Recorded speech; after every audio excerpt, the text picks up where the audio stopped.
houses, we walk down and flush them out.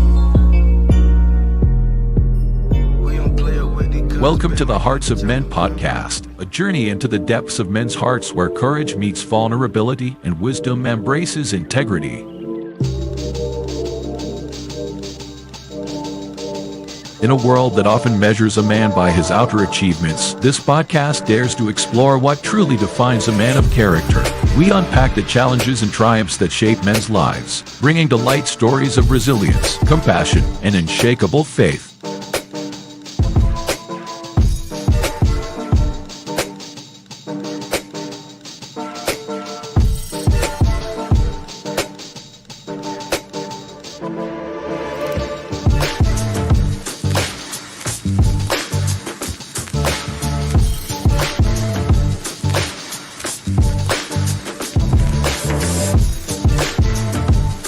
We believe that the heart of a man is a treasure trove of untold stories, powerful lessons, and profound wisdom. Through authentic dialogues and insightful discussions, we aim to unlock these treasures, one story at a time.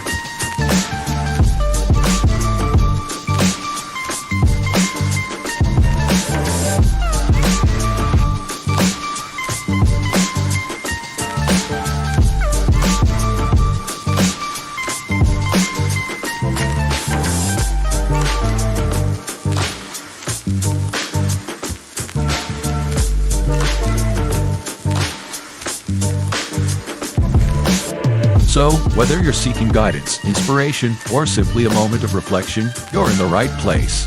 Get ready to be challenged, inspired, and transformed.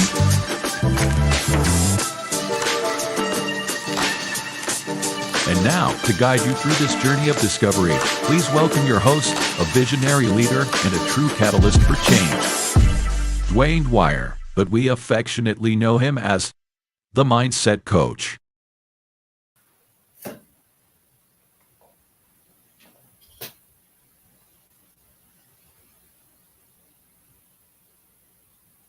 I apologize.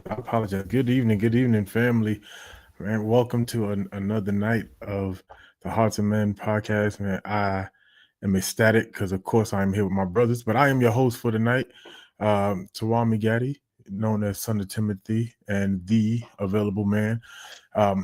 Joined here by my big brothers. Right above me is the Unk with the Funk, the Uncle Jr., also known as the Consistency Coach. Dwayne Dwyer, the man, the source, like I can't even get the word the source out, right? The source himself, also known as the Mindset Coach. You know, I gotta mess with my brother. And my big bro over here on the side of me, don't know what side he's on, but my poor man's Dr. Phil, also known as Shift Happens. And we ready for this conversation, brothers? How y'all doing tonight?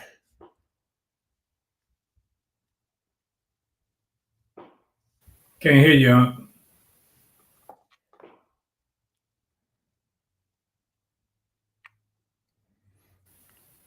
I was hoping it wasn't just me.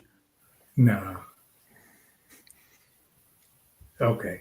Well, hey, I'm doing all right. Just waiting to see where this thing goes. And I see when you said I'm ecstatic, I was like, man, that is his ecstatic face. That's true.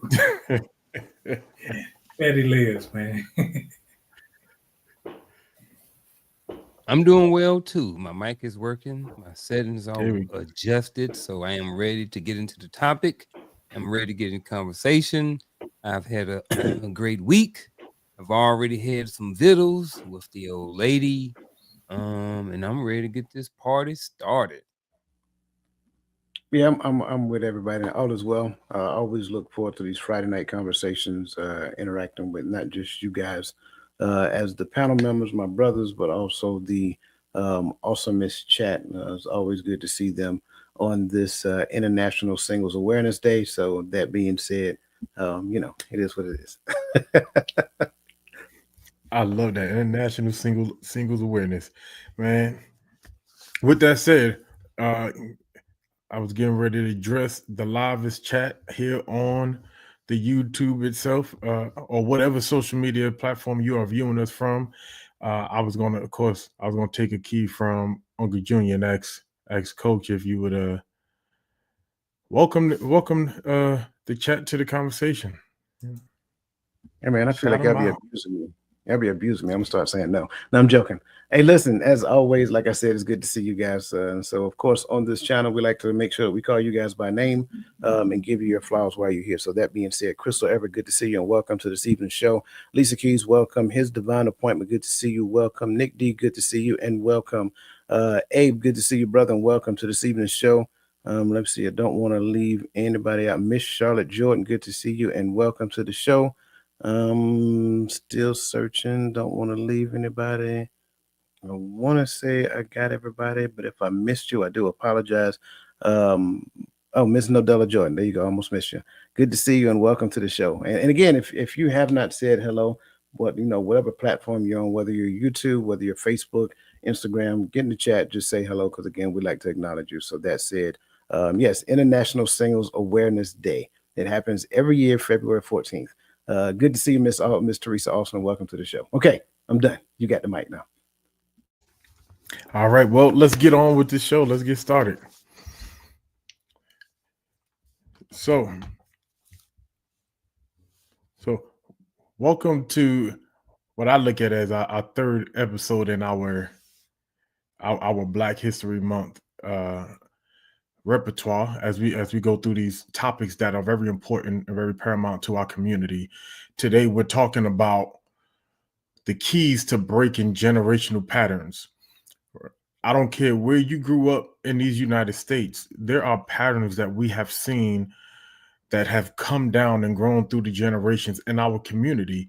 And today we want to tackle and at least start the conversation, if not get us to the mindset to start the action of how do we go forward and begin to break these patterns, break what the old folks used to call generational curses, and get our community on the right track so that we can be prosperous, we can stand strong, and we don't have to think of ourselves as anything other than the great Americans that we are and the way that we present ourselves to the people.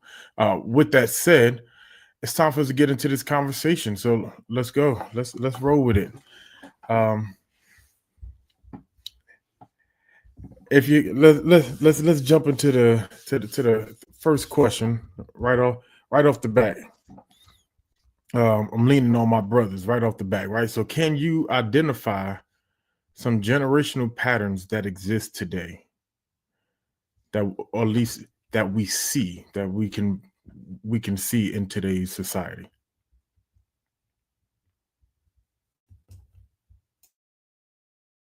Yep, I can. And I know that we're going to be talking about breaking generation, but you didn't ask for a negative one in this situation. So what I'm going to do, I'm going to give you a positive one. And I'm going to start with myself. And it is not to toot my own horn, but one of the things that we talk about often is how we don't have any financial literacy, so financial knowledge in our culture. Well, I didn't get any of that information. I didn't learn. My parents didn't teach me about finances or anything like that. No shade. They taught me with what they had. Right. But since then, I've learned some things.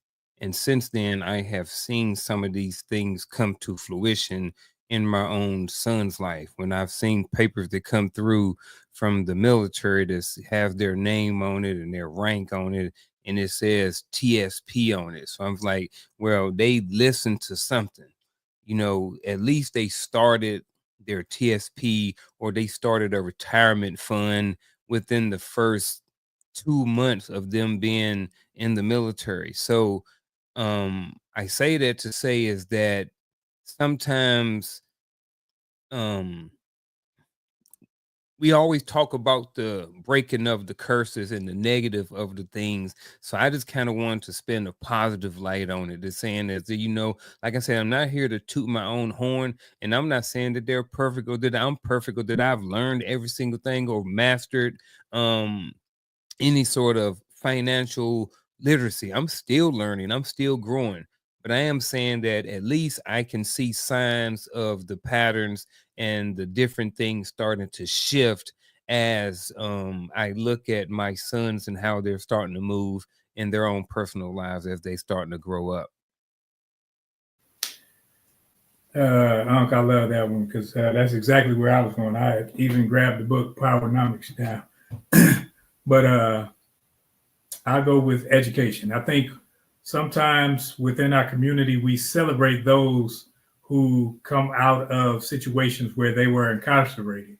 We celebrate them, but then someone gets a degree, a higher level degree or whatever, when it comes to their education, even trade school graduations or whatever it may be, we don't celebrate them as much as we celebrate those that survived on the inside or behind bars or things like that. And I think that not that we need to turn it totally, but we need to celebrate those that attempt to go and attain higher education and different degrees in their learning within their lives. Yeah, I like that as well, because I was intentional about choosing the negative side. It would have been easy to go there.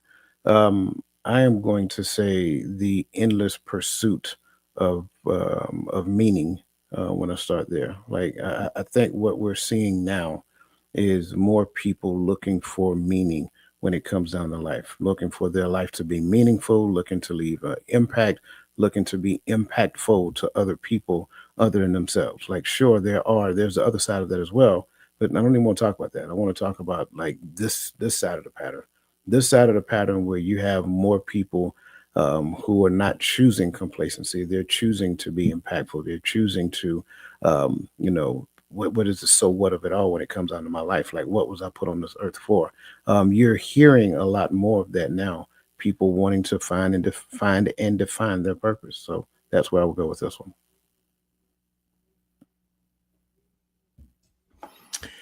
I like that.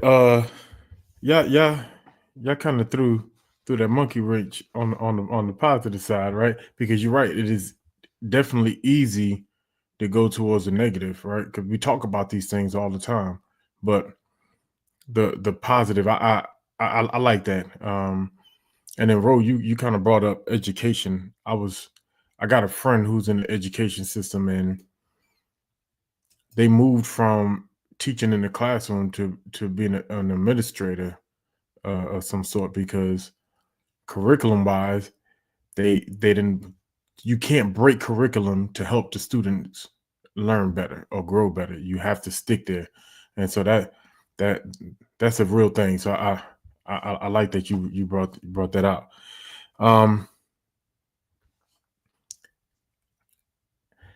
And so I guess I can still push forward, but I wanted to point out there was some stuff in the chat that I saw, and I wanted to. What happened? You want to get to the chat, or can I chime in?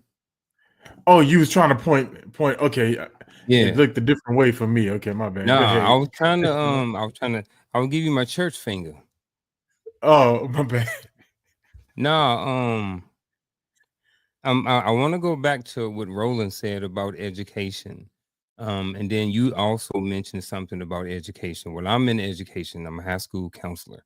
So Roland, can you go a little bit more in depth about what you mean when it comes to education? The reason why I want to stop right here or pause right here a little bit, I'm not trying to take over the show, is just because like what we're doing right here, good, bad, or indifferent, or however you may be seeing it, someone may see this podcast and see this as education, whether it is or whether it's not, right? So when we're talking about education, what do you mean when you're talking about education?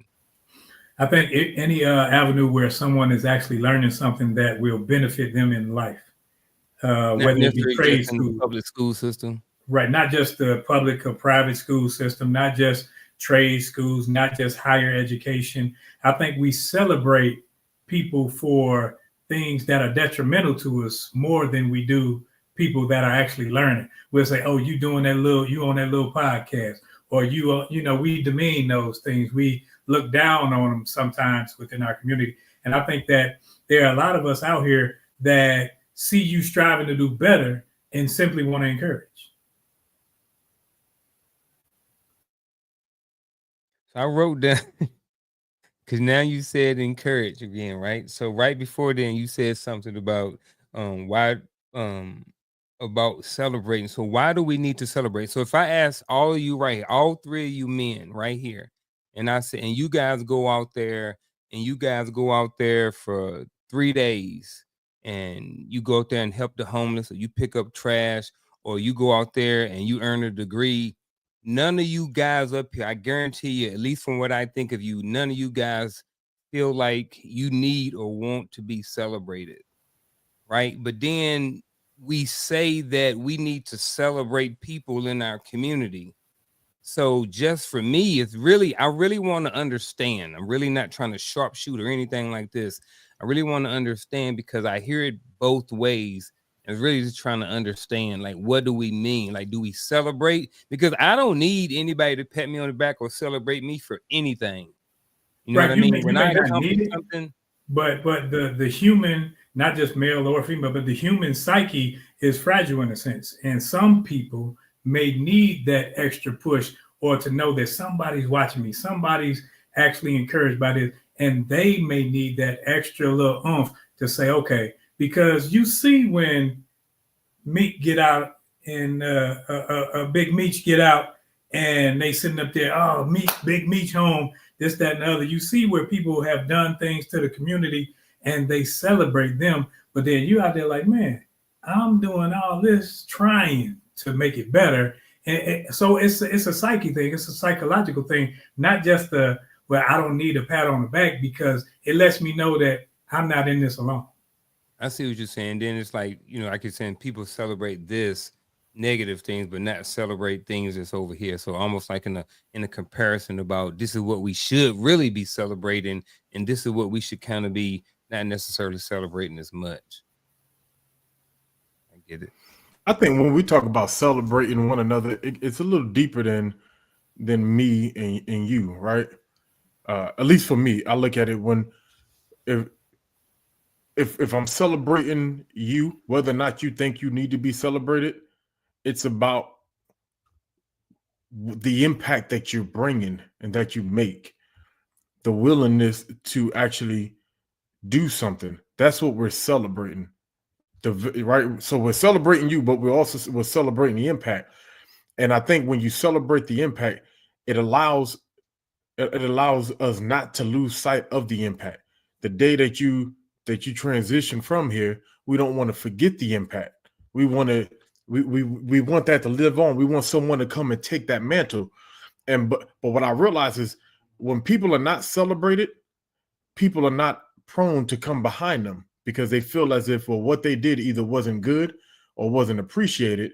So why do it? But we need someone to come take the medicine. Sometimes celebrating someone allows someone that's in the crowd to see that celebration and see how that person being treated, and say, well, I can make an impact. I can do something like that.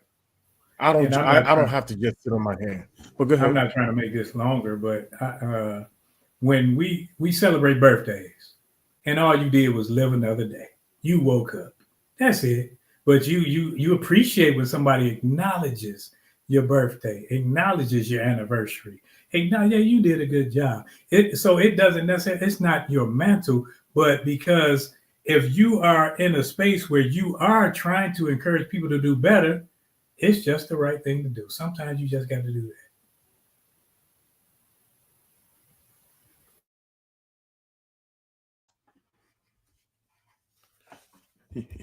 I was about to ask. I was just about to ask. In the middle. I was, because we kind of stuck in a positive a little bit.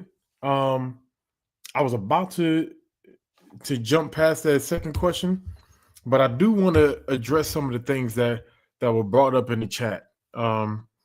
Someone talked about unforgiveness being passed down through generations. Someone, I think it was Lisa, who brought up we adopt behaviors from our peers and from others. I saw manipulation in there, and then I saw broken homes and relationships. Um, I really, I really want to y'all can address whichever one, but I really want to address, if someone can, the adopt behavior from peers. It can that because I can see how that can be problematic. Uh, if someone can address how can that be problematic, but can it also be a good thing? I think it could be a good thing because I look at how you guys do certain things, studiousness or whatever it may be, and I try to add that to my life. I try to add the positive because if there's a negative, I try not to focus on it. I try not to go that route because everybody knows negatives. But what can I gain if I'm hanging around some people? I got to be able to say, man, coach said this today, and that made it move me to where I want to change me because that's the only person I can change, really. So I try to focus on those things. I look at it as, are we a product of our society, or is our society a product of us? And what I mean by that is this: when you look at your peers, if you're the one who go into church, right? Do you always go to the club with them? They never go to the club with, they never go to church with you. So if you're adopting their behaviors, what side of the coin are you on in that situation? So what behaviors are you adopting from your peers? I don't have a problem with adopting behaviors from peers. If I'm up here and all four of us is up here, and I've learned from Roland that, you know, not interrupting when people talking is a good thing, and that's how he is every time I come on this show. This is how he is. Then yeah, it's okay to adopt those types of behaviors from peers, because that's an example of an effective type of communication. So I don't have any problem with adopting behaviors from my peers as long as they're positive and or beneficial to our overall outcome. See, that's where I was with this. I don't. I think this is just a part of human development. So we ultimately don't have a choice. You're going to adapt, and I'm going to change that word just a little bit. You're going to adapt to your environment. You should adapt to your environment. Part of that adaptation is looking at wanted behaviors that actually move you higher along the plane that you're progressing on. It moves the needle more favorably in your direction because other people may know how to do a thing that you may not know how to do. Case in point, we talk about emotional intelligence all the time. Well, if you see a person exercising emotional intelligence in a moment, knowing good and well, if that was me, I would have fly off the handle, then maybe I can look at how that person handled themselves and start practicing some of those things for myself. So I don't necessarily see this as a negative thing, but of course it's the law of polarity. If there is negative, there's also positive. So the other side of it is that some of us also adopt unwanted behaviors based upon some of the things that we participate in, some of the things that we listen to, some of the things that we consume ourselves with. The perceptions of certain things, we glorify certain things, and because the social world glorify those things, we spend a whole lot of time talking about those things, ingesting those things, and then those things tend to play over and over in our psyche. So again, this is a double-edged sword. Sure, absolutely, we do that 100%, but I think it's part of the human development process.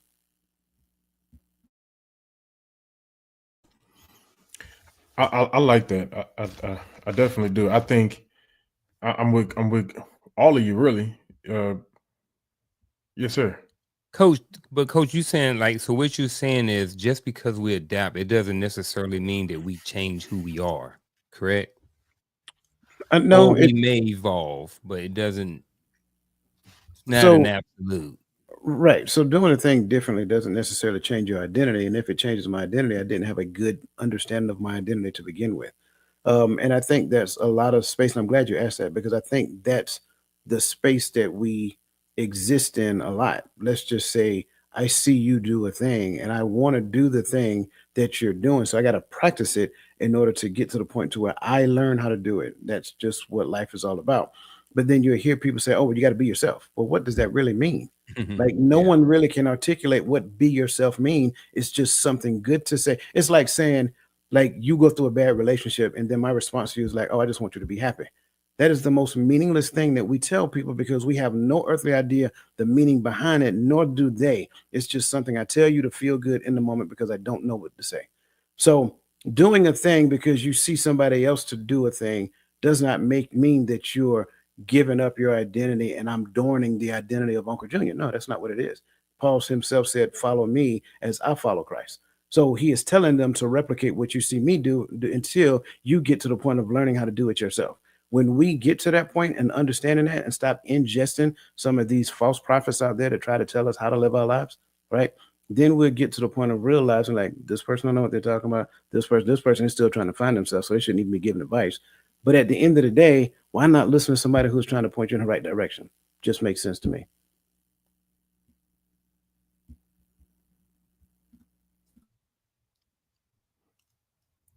Yeah, I agree. We gotta. I think when we're finding the right thing to adapt to, the positive things to adapt to, it's not going to change who I am. It just changes how I behave in certain situations or how I move. Because I'm who I am. My heart is the way it is. I treat people the way I treat people, but I adapt. I do adapt to things when stuff is exposed to me that is positive for me. Scripture exposes things to me. I adapt my life to scripture. But I do recognize the personality that is built in me. Now there might be some negative traits that I got to get out of me, but and I think when we work on ourselves as that too. When you get rid of a behavior, sometimes you're looking for the new way. Well, how do I do this thing then? If how I used to behave was wrong, the only way I do that is yes through the word, but also by watching our peers. So I agree there because at least for me, there's certain things in the scripture I need to see acted out. It when I first tried to adapt to it, it didn't make plain sense in text. So, you had something, Ro? Oh no, well, I think all four of us were in the military, and when you met a leader, good, bad, and different, somebody at some point told you, okay, if it's something that you can use, put that in your toolbox. So with those that you meet, because we're on social media, so we see the negatives, we see the craziness, we see everything. But if it's not something that you can actually use in your life to make it better, we're mature enough to know, okay, that's over there. I discard that. That's not something I can use for the betterment of me or my people. So I'm not going to use it. And I think it's a maturing process. When you are learning who you are, it's an ever learning process. It's not like, oh, I know who I am today and I got it all. No, I'm going to change tomorrow, not change who I am, but change in my maturing process. So what I used to find funny 5 years ago, I may not find it funny today.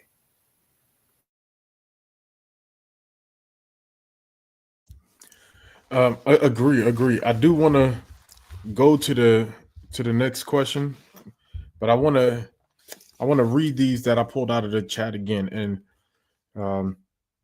along with whatever else you think of. But we talked about unforgiveness being passed down, adopting behavior from our peers, manipulation, broken relationships and broken homes was brought up, and so with those things in mind, because I agree, I see it everywhere. Manipulation, I don't know if it. Yeah, I guess it would be passed down generationally. But my question is how are these things generational? Because I think that might be a confusion to some people. It might just be, well, no, coach just act the way coach is. But how are some of these things generational patterns versus just someone's individual behavior? I think going back to what I said previously, human development and human behavior. When you're young, you're taught from your parent. That's your core teacher. That's the one that teaches you a majority of the things that you know at the years of your life to where you're most pliable and you accept pretty much everything. And in fact, it's like you couldn't even fathom your parent telling you an untruth. And then as time progresses, that then becomes your foundational understanding of reality. So then moving forward into your adolescent years, whether we're talking young adolescent, middle adolescent, or your later adolescent years, that foundational teaching is still there until you make a very deliberate effort to change it. Some of that stuff, and I was just talking about this the other day, I can't remember with who, but sometimes parents teach lessons through the lens of the pain that they went through when they went through the experience instead of teaching the lesson that they learned from the experience. And when they teach through the lens of the pain that they went through the experience, what they're doing is they're passing that pain down to their children. And now that child has now internalized that pain as a lesson. It is a very dangerous game. Now, the other side of that can be true as well, because for those people who were raised with parents who had these understandings and they understood emotional intelligence and things of that nature, they taught their children through the lens of that. So now they're teaching the lessons that the children need. So when we ask how are they generational, what you're seeing are patterns and patterns of behavior that exist in multiple generations. So that's my answer for that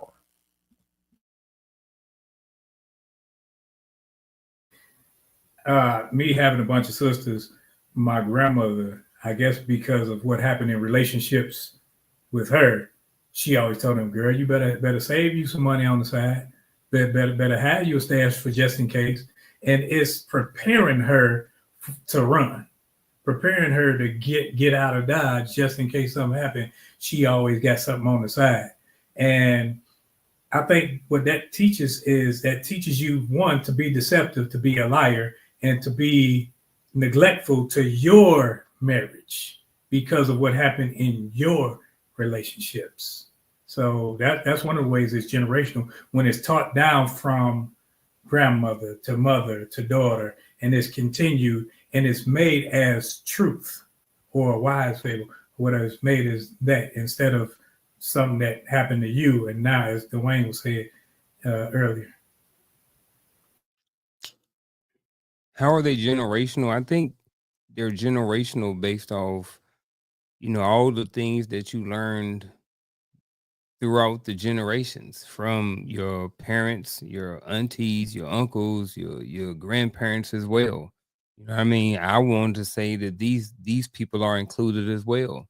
When you go to family functions and in your culture, y'all do cookouts, you know what I mean? Or y'all do family reunions, or y'all do bar mitzvahs, or y'all do whatever it is that you do in whatever different particular culture. Some of these things are part of the generational too. So there are also moods, when you see someone every so often they start acting a certain type of way, you start developing and can start picking up on some of those same moods and behaviors and different things like that as well. So I think all of those things are generational, just all of the different things that you learn, all of the behaviors, all of the exposure to certain different things and different places, all of those things are generational. And I think that culture kind of is weaved in here some too, especially if you come from a place where you can really trace your generation or your heritage back and y'all have really strong cultural roots. You have like those certain Italians who only believe that if your pasta ain't homemade, then it ain't pasta. You know what I mean? Like if grandma don't make the potato salad, then it ain't good. You know what I mean? Certain things that go deep, they go way back. You know what I mean? So I think all of those things, like I said, to include the grandmas and the aunties and all of those people as well. But my grandma made good potato salad. I'm just saying. Is she? Yeah, man. Any of y'all Hey, grandma I was put going. raisins in it? You about to start something? Shout out to all the people who put raisins in their potato salad. Nah, I don't think we should shout that out. Not tonight. Wrong It's platform. February. It's February. We ain't shouting that out. I'm joking. Man, but no, I agree, and I'm glad y'all brought that out. Because some things. So I do have two sides of it actually. So I do believe that it's things that are passed down generation to generation, right? That we carry over. But when we say generational patterns, I do believe that a generation can create a pattern. So it's this entire, because every generation has had a thing about them, right? And so I look at it as that too. Like we have this generation that does this, and those of us who have been around a little longer than that generation, we look and we say, well, that's problematic. That's not going to work for tomorrow, or it might benefit, right? So I look at there was a day to where education and higher education was very, very big in our community, but a generation came to where that didn't happen. We stopped. The education system changed. The way that we viewed education changed. Access to information and education changed. A lot has changed. So that created a whole new generational pattern to where if you want to hide something from a black man, you put it in a book. Because that wasn't my grandfather's generation. That was my father's generation passed down to us. You know what I'm saying? So I do believe that generational patterns can exist, can start somewhere in that, like, or start in a particular generation. But that's just All right. that's just me. Go ahead. Yes, sir. All right. So I'm about to do it again. All right. He about to ask which generation created the potato salad. I knew he was going to do it. They did. Somebody passed it down, and somebody passed the one with raisins down too. I'm just saying, somebody passed it down. It had to start somebody. It had to start somewhere with somebody. But here's, as we were talking about generation, I think one of the things that comes up in the counseling department just in general is, alcoholics, right? So addiction, right? So some people say that addiction is genetics. Some people say it's environmental. And then people say, oh, well, we got to break these generational curses, right? So when it comes to like addiction, right?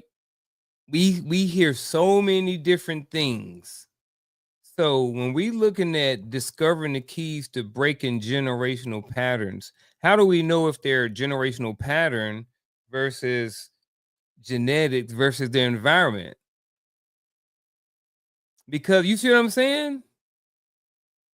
Like, because we see the alcoholic, we see the parent, the alcoholic, right? And then we see the child who grows up and the child becomes an alcoholic. And they say, oh, well, some people depend on where you're at. If you're in a certain church circle, they may say, oh, well, that's a generational curse. Y'all got to break that generational curse, right? If you go in another section or a scientific section or sector, they may say, well, that's a genetics issue.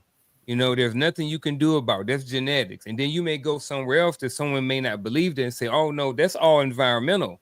So in order for us to be able to break generational patterns, I think we need to be able to figure out what's generational versus what's genetics versus what is environmental. And I don't know.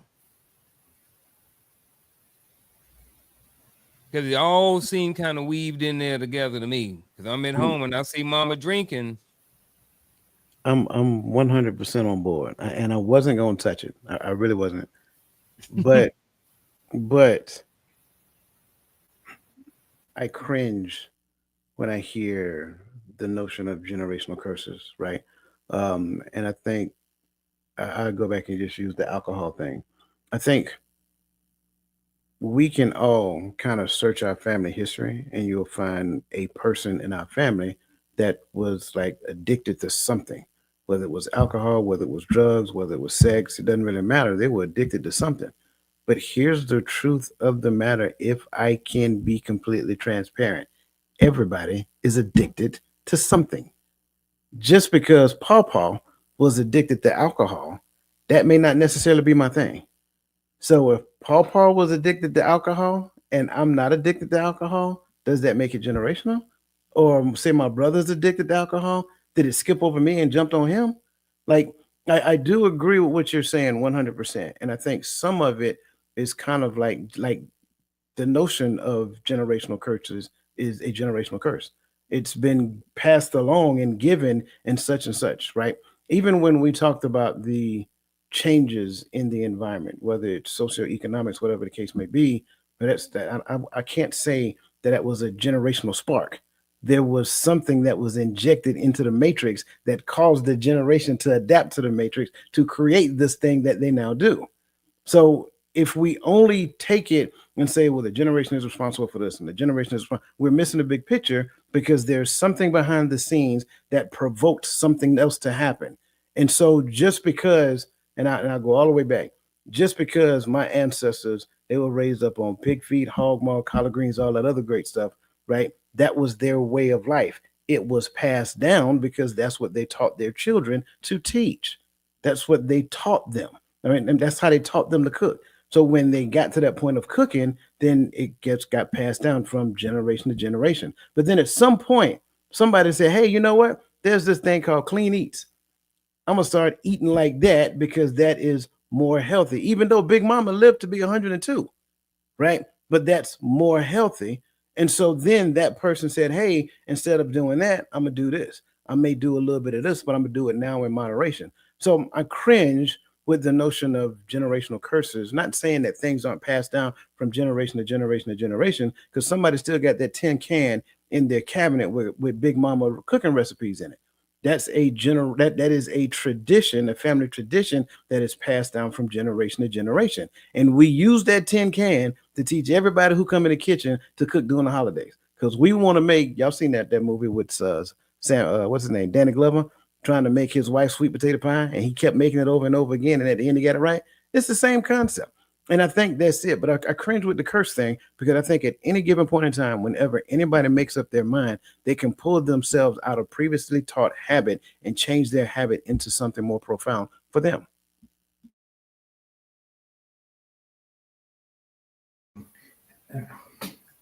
I love it, and I think it's kind of both. It's not just one thing. So when it comes to genetics, your genetic makeup is one thing, but I'm with Coach, whereas Big Mama may have been addicted to snuff. That don't mean you're going to be addicted to snuff. And if you want to go to scripture, in scripture, we all like to quote that part in the scripture where it says that you will have, if you do this, I'll bless you with this. But if you don't do this, I'll curse you with this. We don't understand how when you don't do what the word says, certain things are coming to you, period, point blank. So outside of that, some of us have addictive behaviors to where, like, I grew up around where everyone was addicted to some type of substance, everyone. So I tried to stay away from it. But then I find myself having addictive natures in other things. It's all about what you desire and what you want, what fulfills a need that you think is a need within you. And that's why you have to consistently be looking to mature, be looking to better yourself to where you see the things that are tearing you down, tearing your family apart, and you decide, hey, I don't want to do that. Like Dwayne was talking, like nobody loved bacon more than me. But after something happened, now I say, man, I can't eat that. Before the show, me and Coach up there talking about juicing recipes. Back in the day, I'd have been like, you crazy. Fry me a pork chop sandwich, put some Miracle Whip on some bread, slap between some bread, and then I'm good with some hot sauce. That's what my conversation was. But something happened to make me say, hey, this is a better way for me to live. And that's in everything that you do. You got to look and say, okay, what's the best way for me to live? So it's not a generational curse because what's the curse? The curse is me habitually doing the same thing that they did. And if it was a curse, that means that I can't break it. That means that I gotta somebody else has to do something about this. But I can do something about that. I can stop eating pork and I can stop drinking excessively. I can stop doing those things. Some people, because you've done it so long, you're like, I can't stop that. But then when I realized that I was a slave to food, oh man, I gotta have some meat on my plate. I gotta have this. And I'm giving it away. I'm giving the power to the thing and saying that I'm weak. And anytime you're looking in the mirror and saying you're weak, you're responsible for it.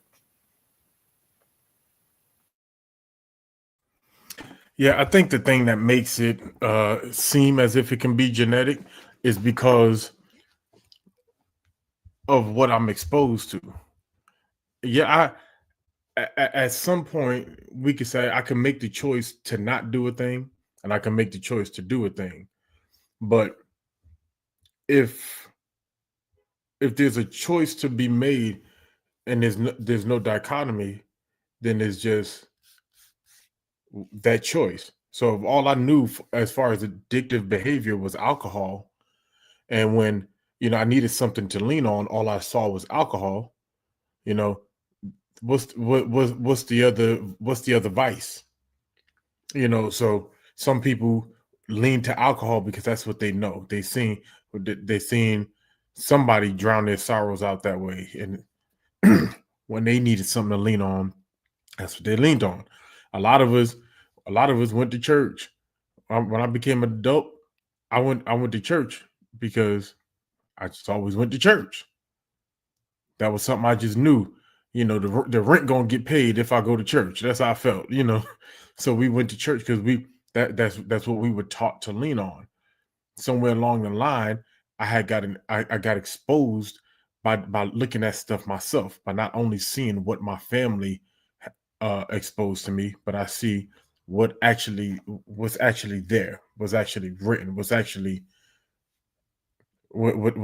out there. And until you get out of your environment, and I think that's why earlier someone brought up, we are all in one way or the other influenced by our environment.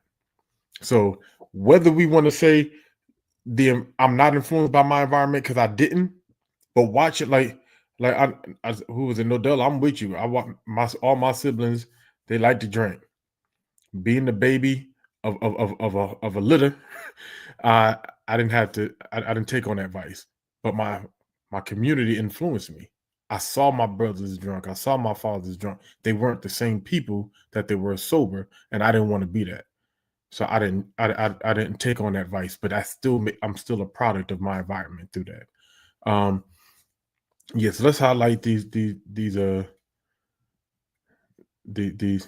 comments.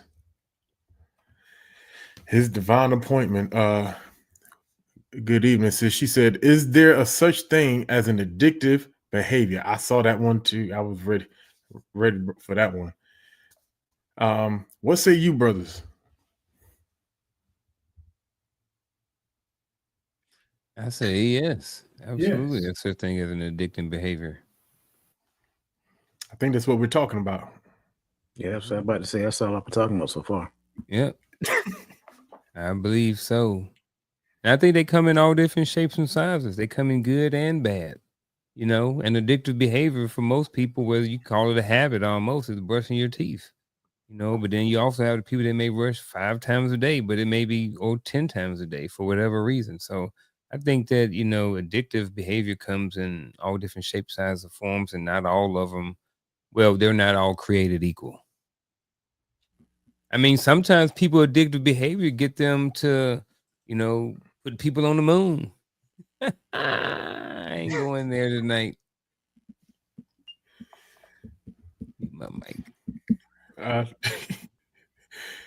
But I'm not going on the real, like people who can be super focused on something like that. If you have a really addictive type of behavior, sometimes you can really focus and dial in on certain things and over and over and over and over and over. Like imagine somebody like playing the game, like until they really get it right. Yeah. Yeah, I definitely see that, but that's why I think that's why Coach said we all have some level of addictive behavior. We all because we're not our vices aren't drugs or alcohol don't mean that we don't have that type of behavior. It's Right. something that we.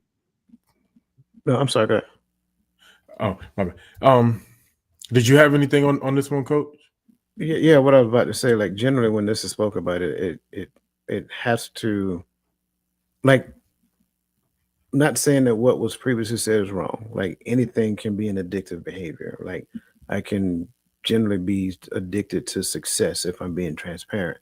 However, generally when this is discussed, it has to be something along the lines of having a negative outcome. So knowing that a thing has a negative outcome, but I do it anyway, kind of like playing the lottery or gambling or something of that nature. So generally, that's kind of like when we talk about addictive behavior, then that's generally what it is. Like knowing it has a negative outcome and still doing it, smoking cigarettes. They talk about lung cancer all the time, but still yet we still, still smoke cigarettes. So that's kind of like generally what we're talking about.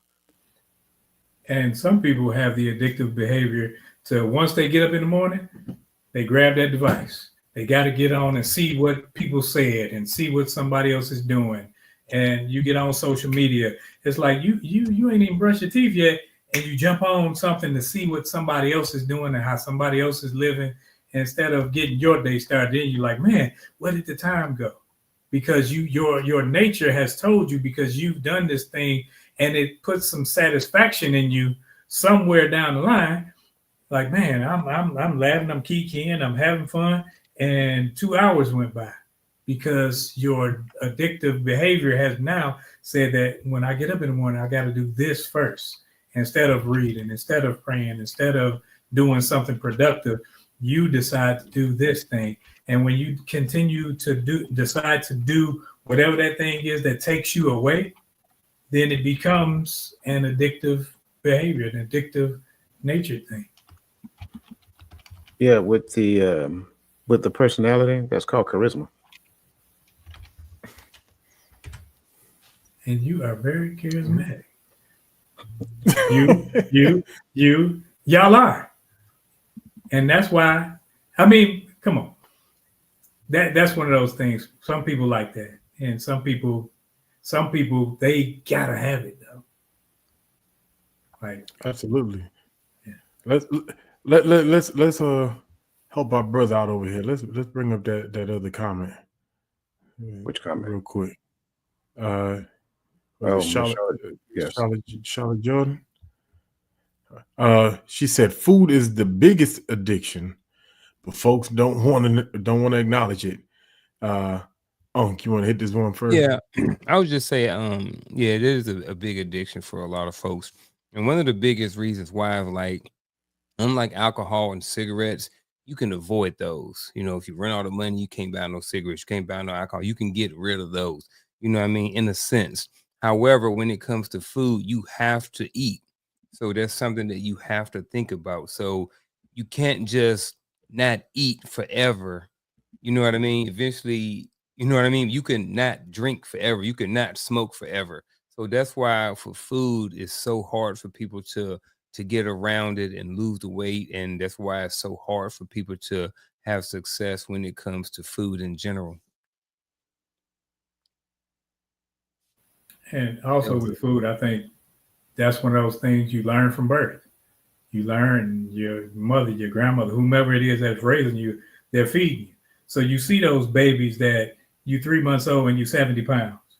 It's like, come on now, you what you're doing is you establishing diabetes already in this kid, because now you putting sugar on everything, you making it sweeter for the child, and now they going to sleep with a bottle of juice, a bottle of Kool-Aid, and then they 6 years old with a mouthful of silver teeth and things of that nature, and you're like, man, what? Well, diabetes just runs in my family, and that's not the case. What happens is that same. I think somebody said willpower. Where's the willpower?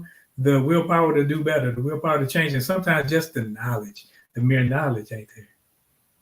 That's why I said anything can be an addiction. Like, I mean, you talk about food. I mean, You can be as disciplined as you want to, but then Thanksgiving, Christmas, New Year's, all those things, and then next thing you know, the things that were passed on to you from generation to generation. Oh well, I'm gonna eat. Does that? Yeah, that's it. I mean, What you putting on the grill? You got to put some ribs on the grill, bro. You can't have no ribs. You can't have no grill if you ain't gonna put no ribs and no chicken on the grill. It's just what it is. Right. But I'll go a step further. Today is an addiction for a lot of people. You got people who woke up today and say, "Oh, I need to have this gift and I need to have this gift." You had people running around for the past couple of weeks like, "I got to do this. I got to do this. I got to do this." Why? Because if I don't, you know what I'm saying? So, these holidays like this right here is an addiction because you are conditioned to do a thing. And if you don't, you feel that there's going to be a negative outcome. Coach, you put a whole nother spin on something just now. I don't want to derail, but just saying that just made me think though. While you were saying that, we talked a while back about certain things when it comes to relationships, and I just thought about it like, man, a lot of women are addicted to the fantasy, that fairy tale that they told themselves about their dream love life when they were kids, being Ken and Barbie and going on trips and getting and anniversaries being a big thing, Christmas being. If people are, that has become an addiction, and that's why a lot of people hold their significant others captive to their fantasy, is because they're addicted to that fantasy. They dreamt it up for so long that they can't envision life without it. And that puts a whole nother spin on trying to address it, because we're addressing it as simply bad behavior. Not saying it ain't, but it's an addiction. But we got to roll on. I don't want to lose all my time. Let's go to the next question, which is, what role does media and entertainment play when it comes to generation? I'll do that one. Ooh. We just had a great example past Sunday. How many times y'all went to social media and heard dun dun dun dun, and you've been humming it all week long, and everybody kept. I mean, what more do I really need to say? Like, it has a huge impact on just people in general. Like, you hear one thing and it's played at the right time, and generally it causes like almost like a movement just based upon one song that has been out for months. The song has been out, but people are acting like this is the first time they ever heard the song. Now, I understand it's not just the song, it is also the ocular aesthetics that goes along with it as well, right? So now you got people out there trying to do the little dance and all kind of other things of that nature. Like, yeah, this is huge.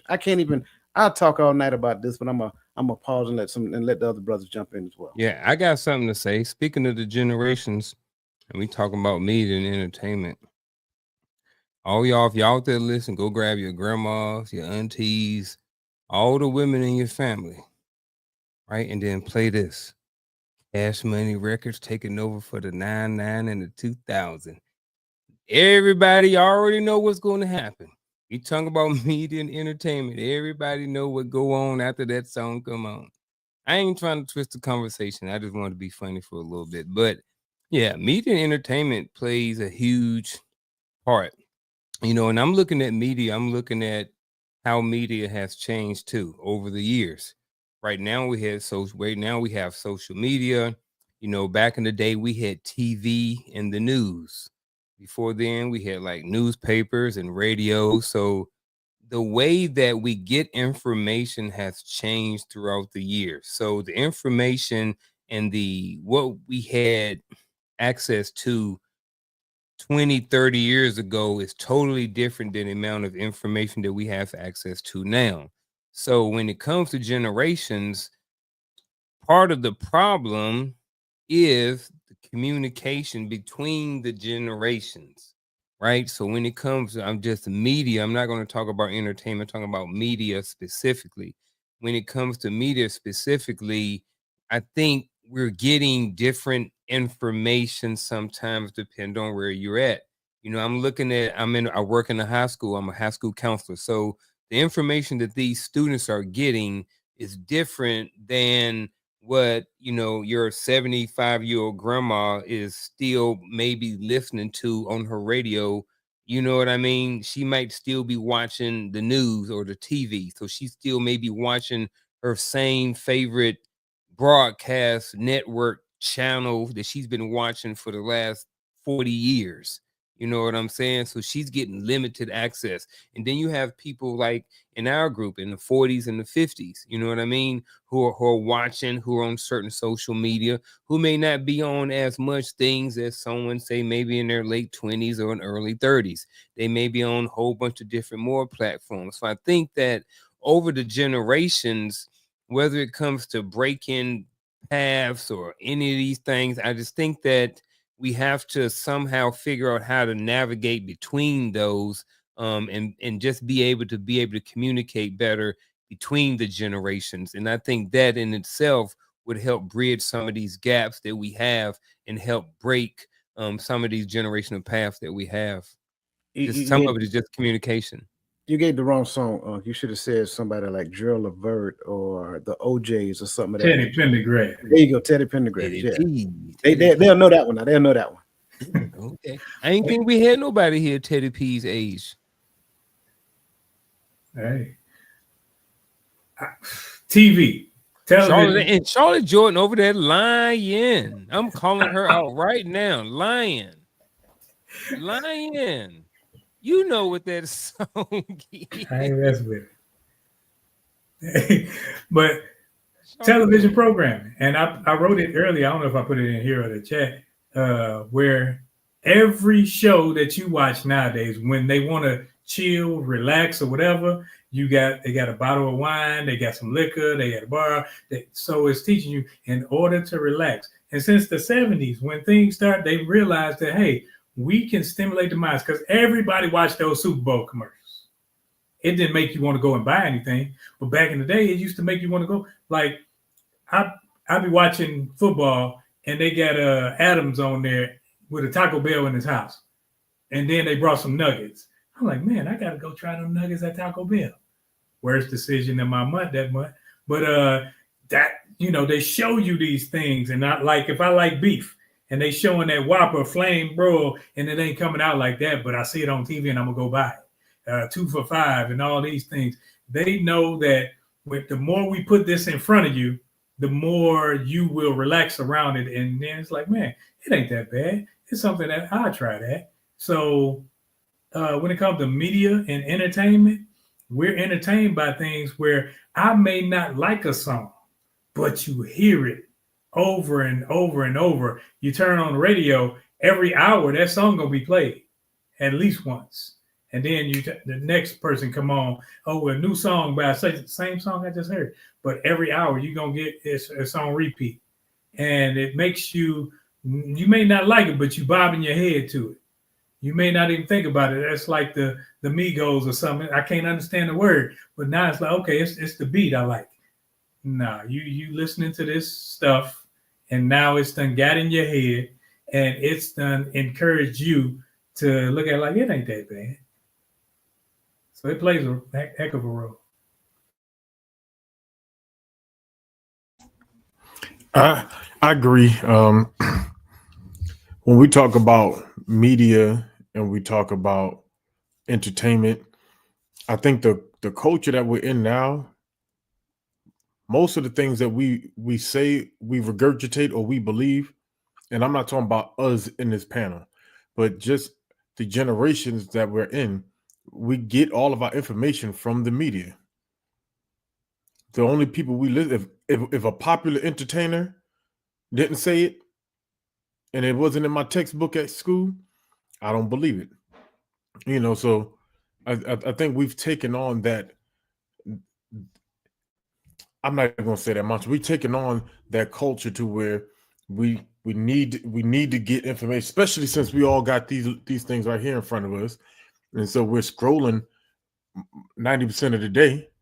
You can see two people sitting right next to each other scrolling on their phones instead of talking to each other, and they're getting their information from social media, from the media, from, oh, it was on CNN, it must be true, or it was on Fox, so it must be true. And so I do agree. Media, social media, and entertainment.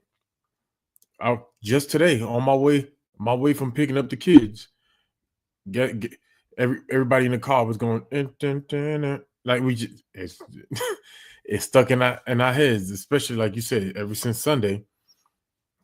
And I was already rocking that to that song after everything that after he put it out, but that just made it relevant again. But that was the same thing last year.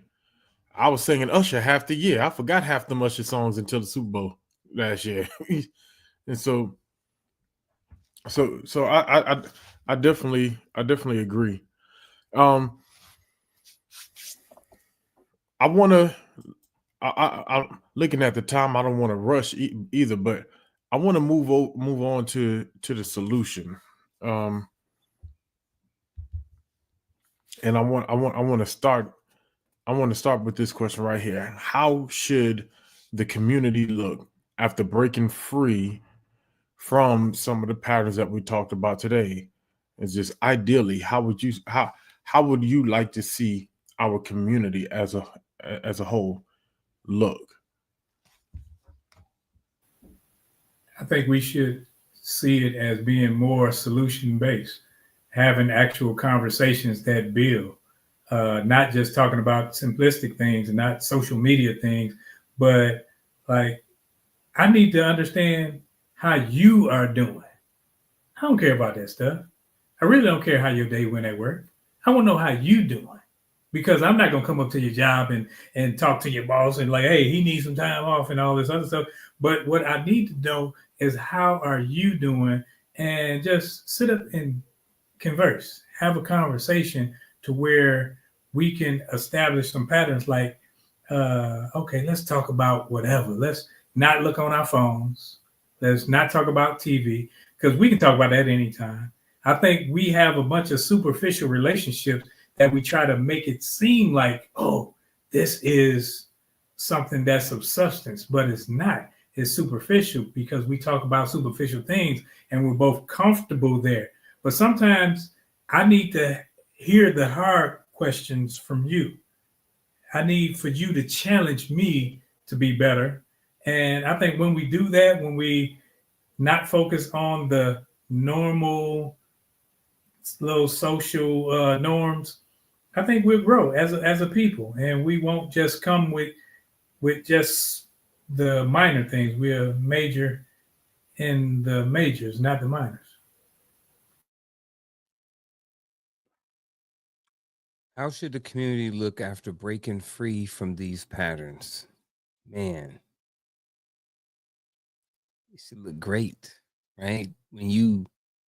I'm gonna break it down to a smaller community, and then I'll expand it out if you want to. So, in my house, it is me, it's Shell, and it's Mister. Mister is our almost 8-year-old Morky, right?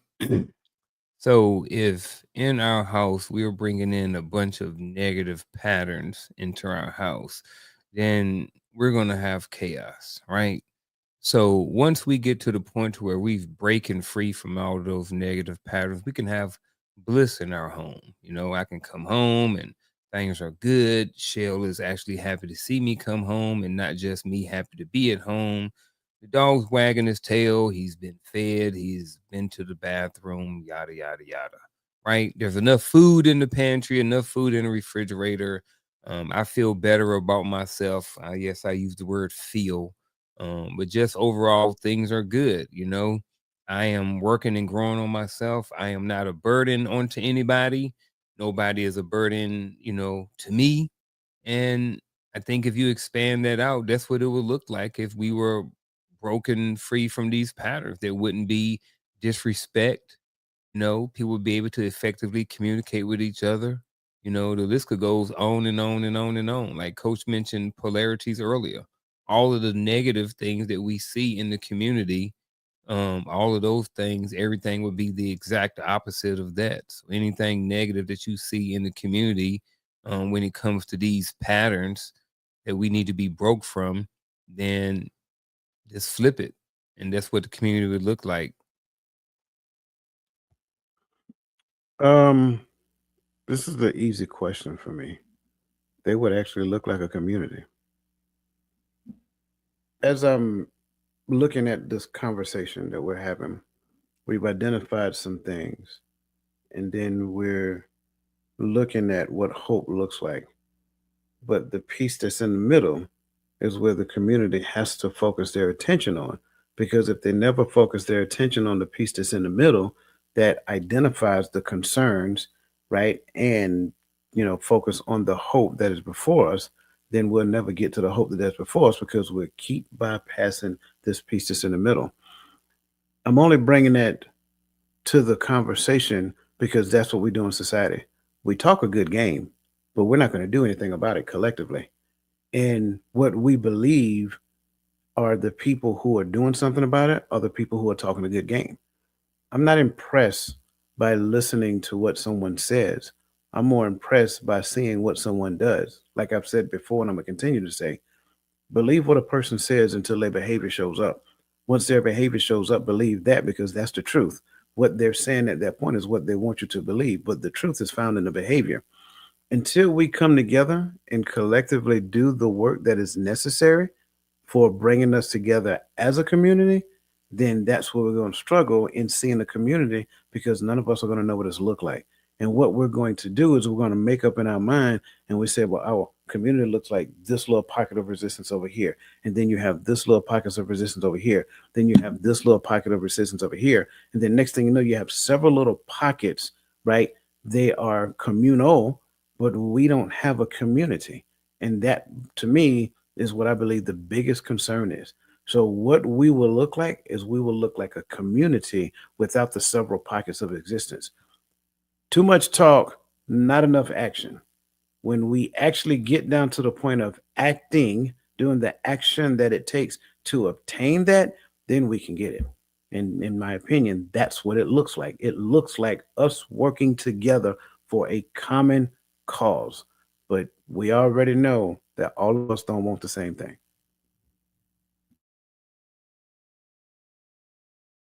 And I think right there is, for me, is where the issue starts, is we don't want the same thing. And therefore, there's always someone that works in a counterintuitive towards the goal, the collective goal. Sometimes it's because I don't want what y'all want.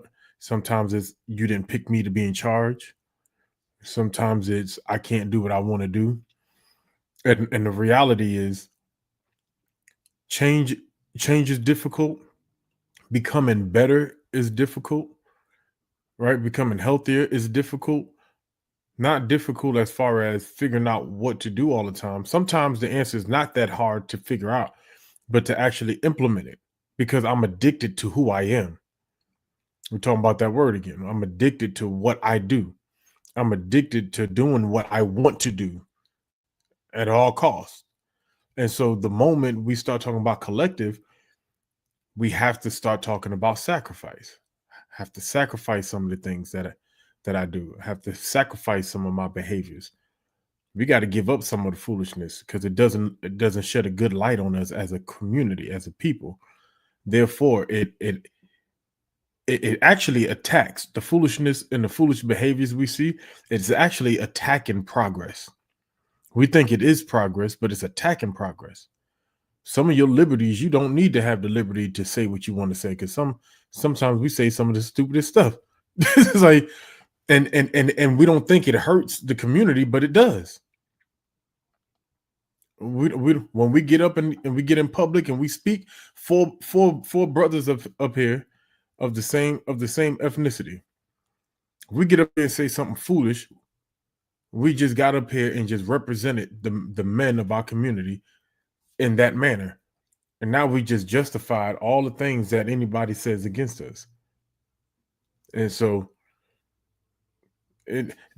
so to me, when we start talking about what does it look like, it looks like, first of all, I think it starts with when you talk about the thing in the middle. For me, the thing in the middle is the thing that's holding it together, that's bringing us towards our hope, and that would be the only one that we should have hope in.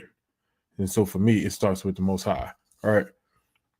And I think that's the easy answer, right? But what does it look like? It looks like a community that in our ways and in our living, we're trying to look more how the Most High wants us to look and walk more how He wants us to walk, right? And so we have to stand on that. And to me, I just believe that, not that you can excommunicate somebody from the community, but I just believe that in order for us to build, we got to start building who's willing to build. We have to start there, and let others attach on. I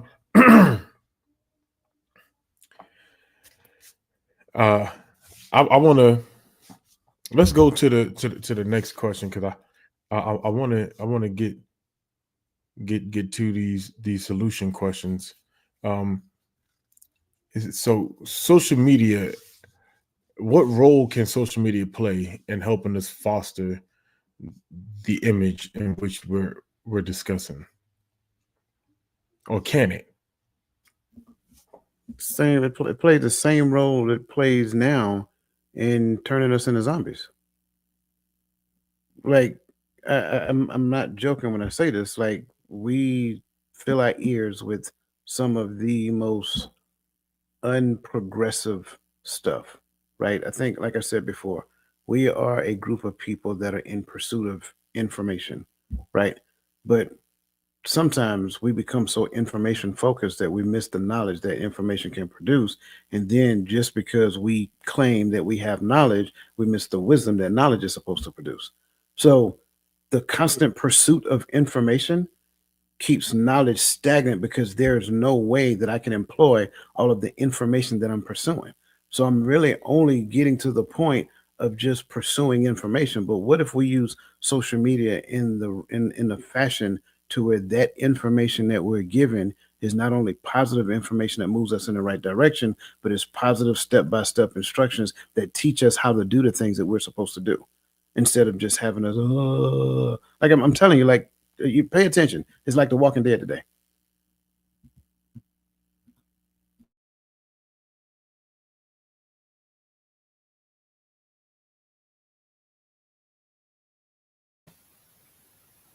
Can social media play a role?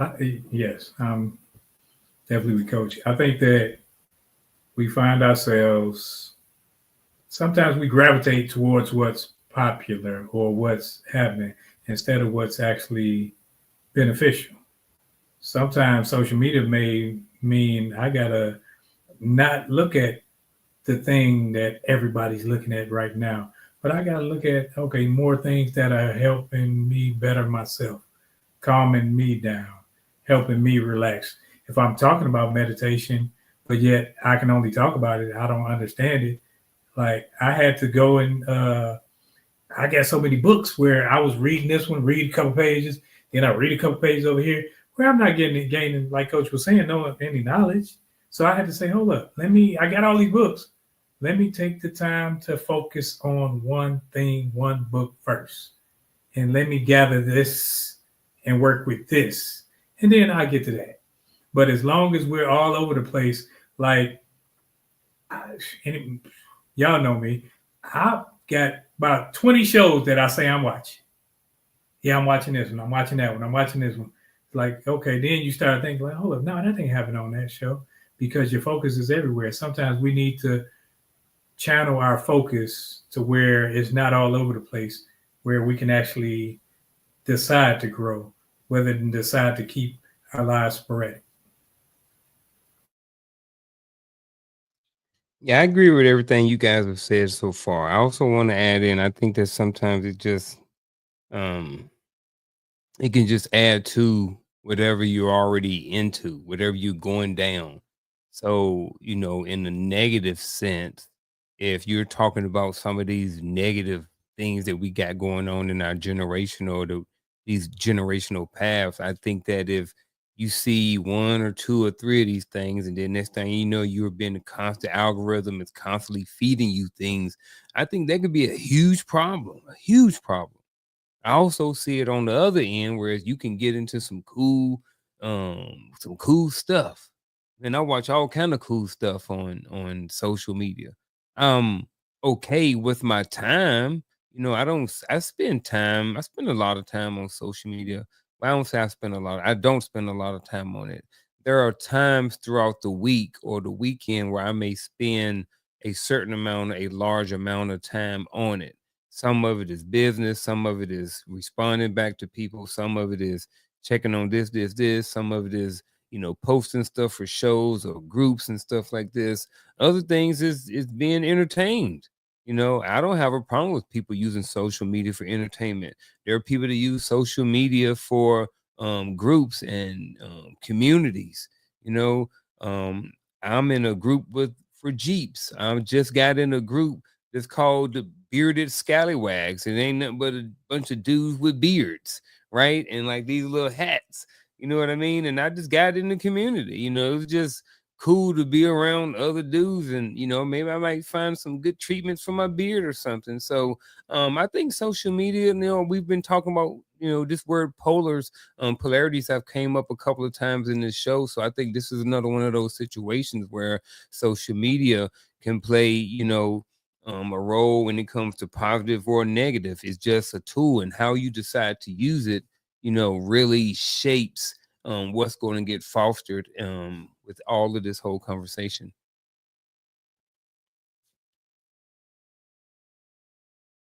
Absolutely. I think when it comes to social media, where I think it's hard at is in order for the impact to be felt, you have to pretty much saturate social media enough that it reaches the people who want to see it, so that it begins to be a part of the algorithm. Oh Lord. Um so I'm thinking I got sidetracked. I'm sorry. Just keep my eyes off the chat. So when we looking at social media, I think we take a community like this, and yeah, we might say we're not big on social media. A lot of us are like at that age to where we like being on social media, but we can live without it. I don't need it. I got stuff going on, so I'm whatever. But what if we took over social media? What if we continue to repost the stuff that we're putting out that it positively affects the change? What if we so when we talk about what yes, it can play a role, and to me, that's how it plays a role. We have a collective, got about 20 something people collectively that can just continue to saturate social media with the same information, with the same stuff. And I'm not saying it's gonna turn into a million views, but it'll start reaching people. And that's to me, that's how the growth in social media to take on an impact uh, can start. Um, I think I got time for one more. Uh, let's go to the next one. I really wanted to hit this one. What role can men and women play when it comes to the solution or to reaching that image? My answer is yes. My answer is take out everything after the N and me. I got to focus on me. My answer is stop trying to separate men and women. That's the thing. Like, I mean, I don't want to beat it to death, but it is what it is. Every time you turn around, it is like this right here. For what? There is always a divide that keeps us separated. When we recognize that we were created to be better together, then we'll stop it. But going back to the whole social media thing, it gets clicks, the argument, so it keeps going. We are better together. Let's work towards that and stop all of the going back and forth. Yeah, I agree. I think that's what we see a lot of. Like I said, it's easy to pit men against women. It's easy to pit women against men, because at the end of the day, we are different, but that's what makes us better together, You know what I'm saying? So it's like, if we really worked together and looked out for each other's best interests and had the vision of the community and how that can be so much greater if we work together instead of in opposition, be great. So yeah, that's the role men and women can play, is start working against each other and start working together.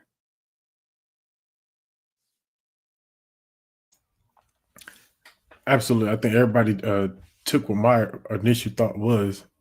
Um, and I purposely said men and women, right? Because that's how I view it. Not men or women, but men and women.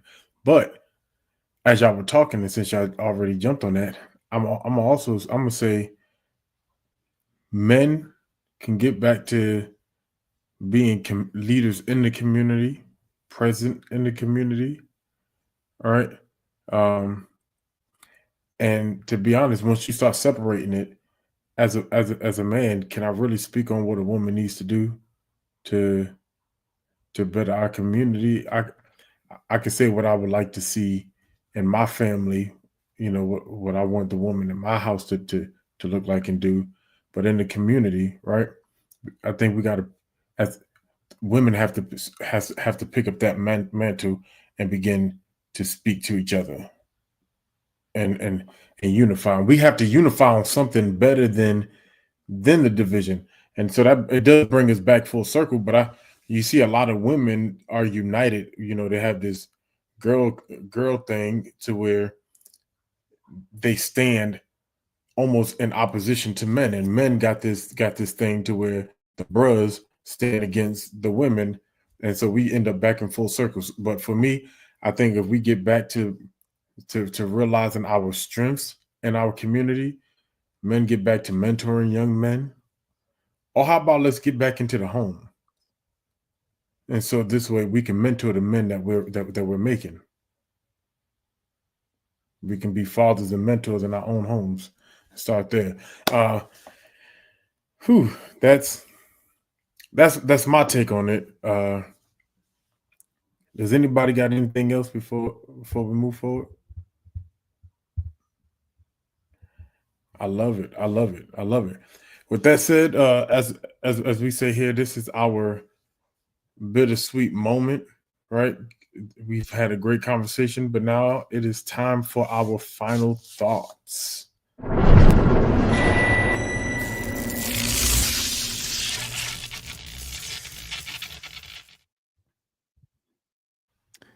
Good evening, everyone. I am here to bring you my final thought for the evening.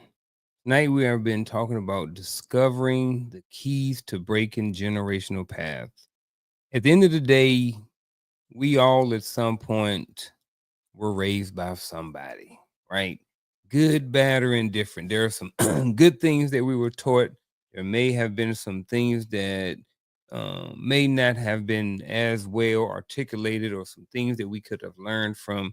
But either way, it is part of the journey. It is part of the person we are today, and I think that before we look back and be so quick to judge where we got the information from, I think that we should start understanding that no one is perfect. We're all human, and most of us only give what we have to give.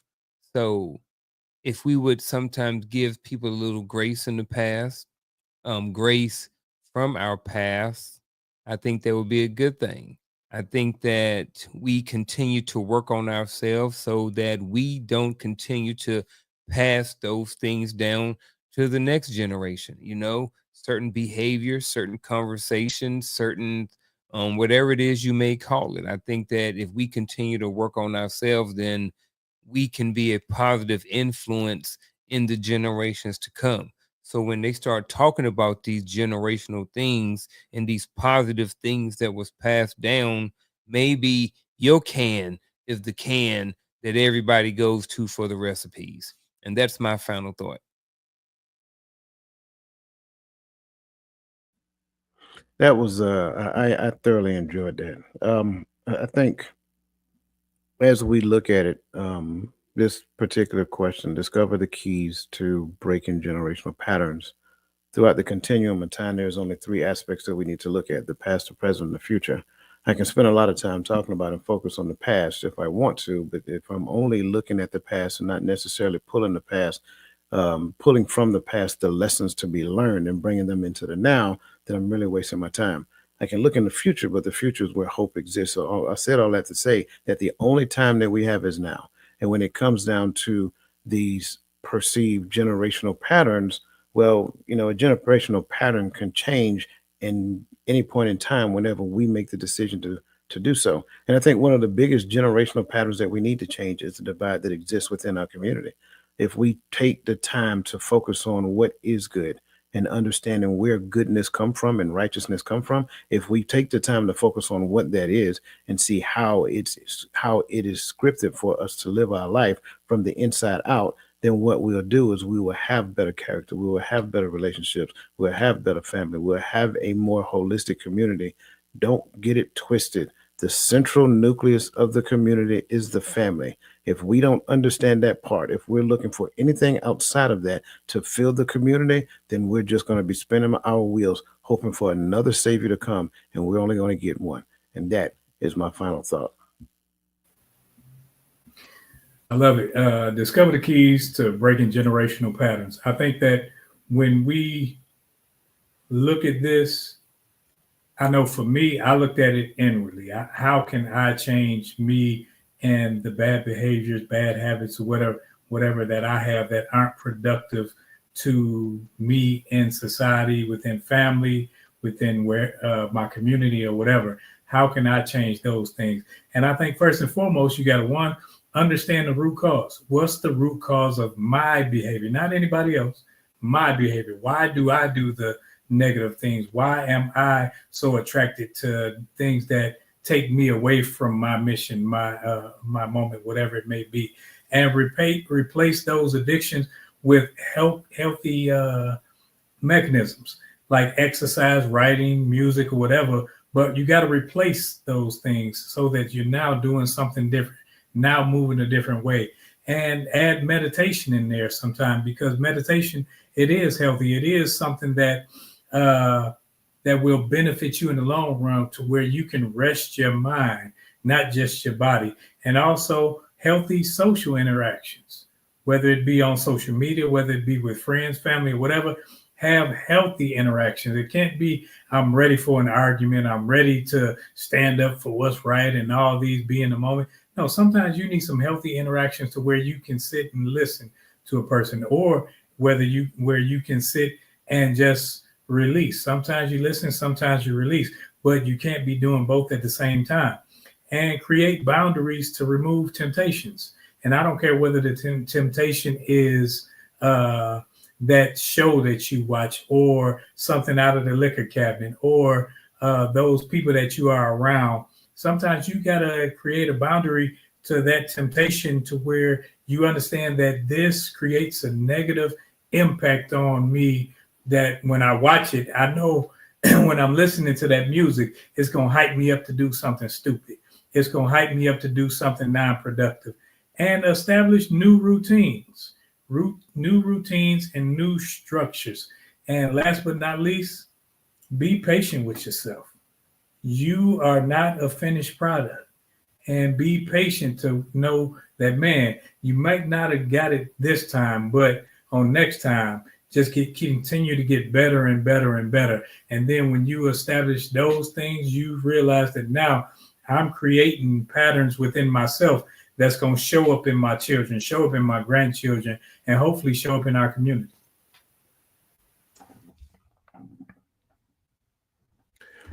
All great final thoughts. Very well said.